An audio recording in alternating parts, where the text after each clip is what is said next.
Hey y'all, so it's been a minute since I've done a video. We're going to be working tomorrow, hopefully, in filling up some of these beds that I have out here on the new extension to the garden. And I wanted to share with you some of the things that we're doing to try to keep the cost as low as possible. We found these beds on Facebook Marketplace, most of them. Some of them were given to us, some of them we paid not very much for. We didn't build any of them, and I'll explain all the rest of the stuff that we're going to be putting in them that didn't cost a whole lot and or was free. So if you're looking to do a raised bed garden, you can try and do the same thing at your house. The sun's going down and the gnats are all in my face. So I'm gonna do a quick tour since we're gonna get started on this tomorrow, hopefully, filling these up. I've got a couple of people that are willing to come over here and with the social distancing and work on filling up some of the beds. There's plenty of room out here for us to do that. So let me show you around.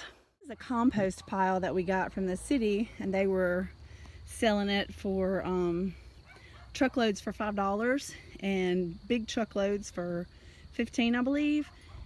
And we borrowed a dump trailer from my brother-in-law and went and got a couple of loads of compost. So I mean, you're looking at probably $30 worth of compost right there, whereas if you bought bags, which is in those bags right there, one of those bags is $5 and the other one is $4.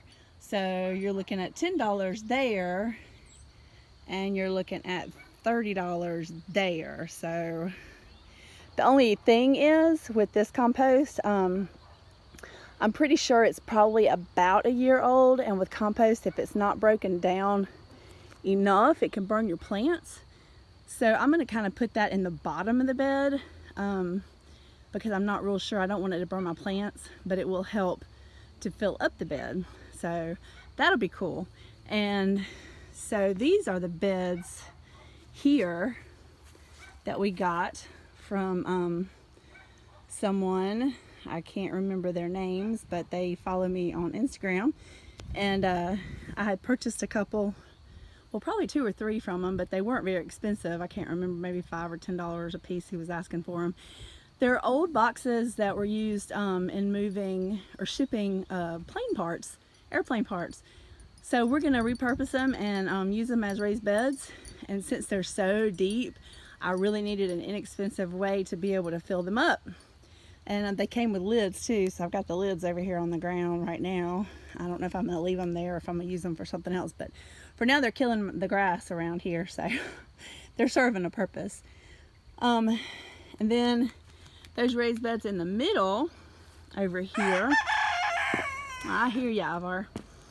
Our rooster, you guys probably saw in other videos, Piper passed, and we have a new rooster, and it's Ivar. I don't know if you can see him. His name is Ivar the Featherless because he's a Turken and he doesn't have any feathers on his neck. There he is. And he likes to crow when we're out here talking.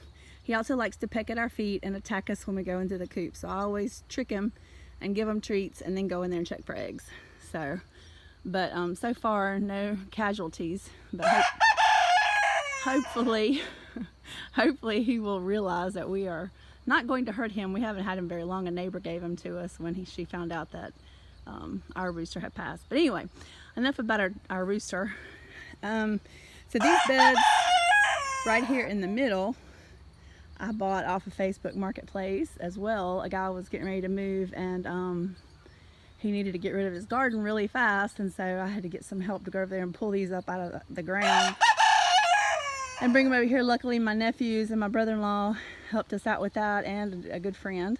So we got those over here. That was in fall of last year, and they've been sitting there ever since. So I've got to put down some, I'm gonna put down some weed barrier in the bottom and some cardboard. And all this out here, where you see the mulch, all this is cardboard with mulch on top. Really thick cardboard. So it's gonna kill the weeds, hopefully. I may have to cardboard and mulch it again next year, but by then it should have most of the weeds gone. That's a good way to have a no-till garden. Throw some thick cardboard down on it, and the worms love that stuff, and then throw some mulch on top of it and you got good dirt. So anyway, and then those are a couple more raised beds I found off of Facebook Marketplace, and there's 2 more that I found on Facebook Marketplace. And needless to say, my husband doesn't like me getting on Facebook. So that's the preview of what we're planning on doing tomorrow. We got a lot of dirt to haul over here. We still have some mulching to do over here. I may put some cardboard in the beds as well, because like I said, the worms love the cardboard. The cardboard breaks down and it's really good for your dirt as well. And I think that's about it. I still have some mulch to throw down over here. I might go get a truckload of mulch in the morning. Lots of work to do. So I'm also going to do a video here shortly, in the next few days, of the garden right now. There's not a whole lot going on, but there are some really cool stuff coming up. Things that I wasn't sure was going to come up this year have come up, so that's really cool. And we'll talk about some of the plants, and then I've got some seedlings. My husband keeps telling me I need to do a video on starting seeds. I figure there's so many videos out there starting seeds, I'm not real sure if I need to do that, but I can do that. I'll probably do one maybe separating some little seedlings, because I've got a bunch of seedlings in the house that really need to be separated. I started them in these little, what do you call them? Those little things you grow microgreens in.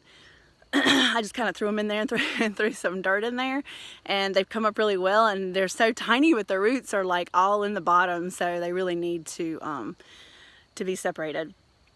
So that's it's a tedious job, but it's fun. I love doing it. I'm glad that he got the greenhouse ready so that I could put all my stuff out there, because the house is looking like a jungle. So I'm going to end that right now, because I need to go in here and get me some supper. I'm really hungry. I did a dog transport today of a rescue. It was my first day ever doing that, and he was so cute, and I wanted to keep him. But anyway, he's going to be at a rescue. I might post some pictures of that on my Instagram if you're interested in seeing that.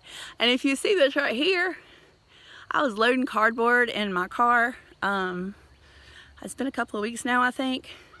And I tripped over the cardboard and face planted into the pavement, blacked my eye, scraped up my nose, and busted a lip and made a big old hole in it.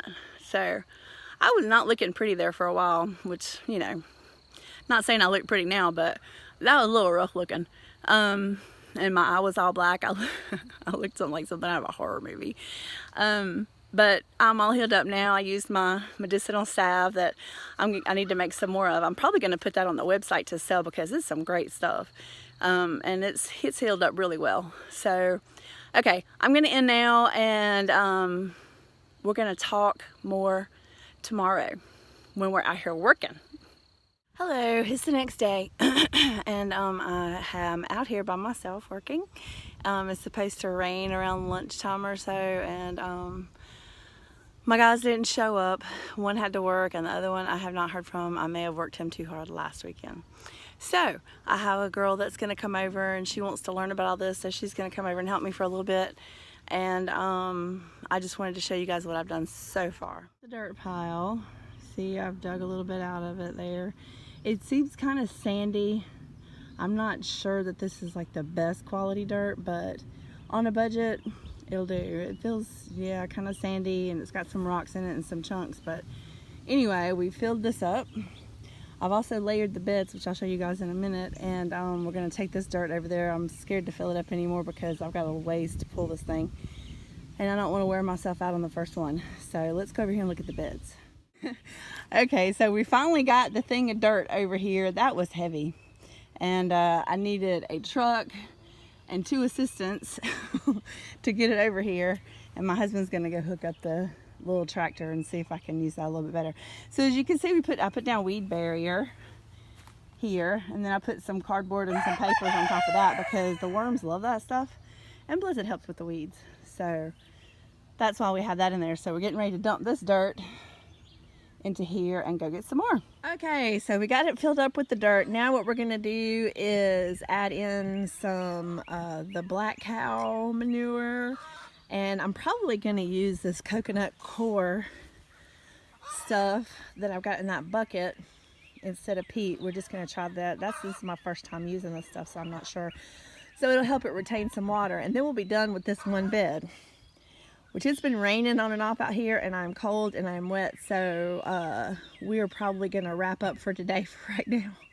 And I'm gonna I don't know, I might fill up one of the other beds before I post this video actually on YouTube, so y'all can see what it was like to fill one of those other beds up as well. So I hope you're learning something. There's my friend Tara. She's been out here working hard with me today in the rain, and we're gonna finish this bed up, and then I'll show you what it looks like when it gets done. And then I'll do another video of the other raised beds over there, showing you what we put in there. Sound good? We'll see ya. So it's been about a week since I started that video. Haven't been able to get out here and do like I want to do, so I'm going to show you guys what we've done so far with the beds and the progress. It takes a lot of work to do this kind of thing, so let's look at the progress so far. So like I said in my other videos, I think I said it in my other video, we started here in the boxes with those big pine logs that I got for free from a company of logging, I guess, company or tree removal company that was working up the road, and they brought me these pine logs. Well, there's different kind of logs, but most of them I think are pine, for free. So we've got them in the bottom of the beds, and I've been told that this is called something like hugelkultur, and actually I didn't even know that that was a thing. So I'm learning as I'm going. I just kind of intuitively thought, well, you know, that would be one way to fill the beds up, and they're going to break down, so you know. But anyway, you live and learn, right? So after we put the logs in, we're going to walk over here. Then well, no, that's not even the right bed. I should have did these in order. I'm sorry, y'all. I'm terrible at making these videos, obviously. Then what we did was we had some hay bales over there that I had gotten last year that had broken down pretty well, and we just put the hay bales and covered up the wood. So see, already this bed is over halfway full. So see, and I mean those huge hay bales, there's probably, I want to say maybe 2 hay bales in this, and you can usually find them. I think I bought these for like $3 a piece, so you're looking at $6 so far in the investment. Then after we do the hay bales, I put cardboard on top of them. So save all your Amazon boxes, especially since everybody's at home ordering now. Put your boxes down on top of that. Make sure, you know, there's not any like holes or stuff, because some of the hay can have a lot of seeds in it and you'll get a lot of weeds in your bed. So I kind of want to make sure that they die back, which you're not going to keep all the weeds out of your bed no matter what you do. So then after I did that, so we got our compost pile over here that I talked about a while ago in another video, and then I took and put compost on top of the cardboard. So see, now you've got just a really small space to fill up with dirt and whatever you want to put in here. So then what I did was I added, there's my pile of black cow. I either use the black cow, usually I use black cow if I'm gonna grow vegetables, and I use the mushroom compost in my herb beds. I don't know why I do that, I just do, because I want my herbs to be as organic as possible, which, you know, your vegetables should be too, but I'm making medicine out of my herbs. So and I know this black cow stuff is really good for your plants. So and then I take, there's the peat moss, mix that in there. So then what you have is this, a full bed mixed in with that compost, the black cow, and the peat. So, and I don't really have a ratio. I'll probably put half that bag of peat in the top part of this, and I used, I think, 2 bags of the black cow, and then the rest of it is compost from the pile. So I can't remember how much a bag of peat is. I want to say around $7 or $8. So $4, and then the black cow's about $5 a piece. So that's 10, 14. Then the 2 things of hay. My calculations are failing me. My husband will be giving me crap right now because I'm the math person. So we got 5, 10, 15, 20, $24 in this one bed. So I don't think that's bad to fill that whole thing up with dirt and stuff, and it's going to break down over time. You're going to have to keep adding to this because when it rains, it's going to press all this dirt down, and then you're going to have to add some more, which you want to keep amending your soil anyway, but that's the way I've learned from raised beds. You always are adding soil to the bed because it breaks down and plasters down and goes away. So the main objective in these beds here, I'm going to take a cattle panel, and arch them between these 2, and then arch another one down there on those so we can plant some growing veggies like I've got some squash and things like that, some melons that I want to plant. So let me turn this around. So I'm going to end that there because I want to do a garden tour. I don't know if I'll get to that today because I want to finish the rest of these beds, and it's taken me forever to do that. So because I'm getting lots of smack from my husband saying that I don't ever post on the YouTube video channel anymore. So we need to do that and get better at that since tax season is kind of coming to a halt here, which I know the deadline is now July the 15th, but really I work all year round. So okay, I will bid you adieu, and maybe I'll walk over here and do a garden tour. We'll see. I couldn't find my selfie stick, so I'm sorry if this is a little shaky. I haven't done one in so long I can't remember where I put it. Alright, we'll talk to you guys later. Thank you for watching, and please subscribe to our channel and hit the little notification bell so you'll get notifications when we post a new video. We love to have you. We love the comments. I try to keep up with them. I don't always get a notification that you guys have commented, but I try to check just to see so I can answer everybody. So if I missed you, I'm sorry. I didn't try to leave you out. I just didn't see the comment, okay? I'm not trying to avoid anyone. I will answer anything to the best of my capabilities, and if you have any suggestions of anything that you think I'm doing wrong, let me know. This is a learning process for me and for everyone. Gardener is always learning, even though, one year might be one way, the next year might be a different way. So, we've got to learn from each other. So, peace, you guys. Take care. Be healthy.